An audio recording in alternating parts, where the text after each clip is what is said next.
President, Finanskomiteens leder åpnet denne dagen med å sette spørsmålstegn ved andre partiers virkelighetsbeskrivelse. Jeg tror, president, i den situasjonen vi har rundt oss i Europa, og som foreløpig ikke har vært så følbart hjemme her, så tror jeg det er et dristig utgangspunkt, president, å mene at vi vet best både om hva som egentlig er situasjonen, og hvordan man selv skal håndtere situasjonen hjemme her. Når Europas ledere ikke vet hverken ut eller inn, så grenser dette til overmot. Vi er et land hvor 75% av eksporten går til EU. Vi er helt avhengig av hva som skjer der. Når vi ser nå at vår vekst faller, så er det en indikasjon som bør tas alvorlig, president. Ingen grunn til å svartmale dette. Vi har virkemidler og kan håndtere det. Men president, vi kan ikke politisk vedta etterspørsel fra markedet, men vi kan skape bedre betingelser, president, for den konkurransekraft som er nødvendig for å hevde oss internasjonalt. Og nå vet vi at kostnadsnivået vårt er 50% over handelspartnerne. Vi vet at produktiviteten er heller lavere enn høyere, og vi vet at i de siste 2-3 årene har vært en reduksjon av arbeidsplasser i privat sektor. Ikke noen katastrofetall, president, men det bør gi grunn til uro. Og nettopp derfor så har Høyre et budsjett i år som vil skape trygghet gjennom kunnskap og konkurransekraft. Og det er de to viktige elementene, president. Vi bør beskikke vårt hus, satse på utdannelse, satse på kunnskapen. Fordi at dette er et bidrag til næringspolitikken, og den blir viktigere nå enn noen gang, både på kort og lang sikt. Både til de kommende generasjonene, og ikke minst hos den voksne generasjon, og til bedriftene som allerede er i gang. Vi må kort og godt, president, leve opp til det olympiske ideal. Vi må være raskere, høyere og sterkere, for ikke å si mørkere, president, fordi at vi konkurrerer i utgangspunktet med et kostnadshandicap.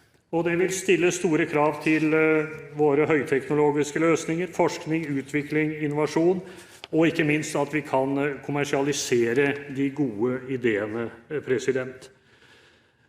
Og det er derfor vi så sterkt prioriterer næringspolitikken i vårt budsjett. Ikke ved å bruke mer penger, president, men ved å bruke de annerledes og mer spisset inn mot verdiskaping.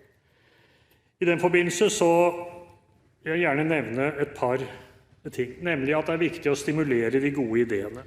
Vi prioriterer derfor blant annet bevilgninger til nye såkornfond. Jeg tillater meg å sitere Trondheims ordfører Rita Ottervik, som sier om dette at ikke det nå kommer noe påfyll, at, sitat, konsekvensen er full stopp i kommersialisering av norsk forskning nå de neste årene.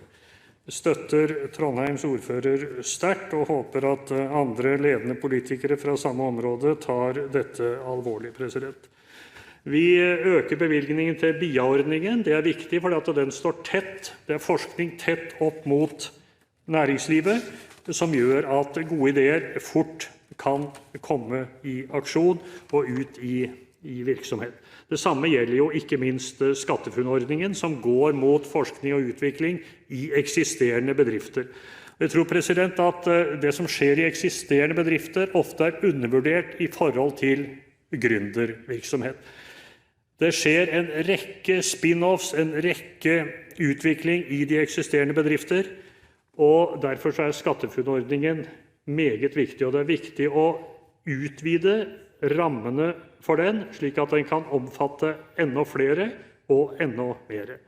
Så kan jeg ikke forlate vårt budsjett og de eksisterende bedrifter, president, uten å si at hvis man på sikt greier å fjerne den beskatningen som går til de eksisterende bedrifter, og som de kunne bruke til knoppskyting, til investering, til utvikling i sin egen virksomhet, så vil vi tilføre norsk næringsliv hvert år et beløp på mellom 6 og 8 milliarder kroner.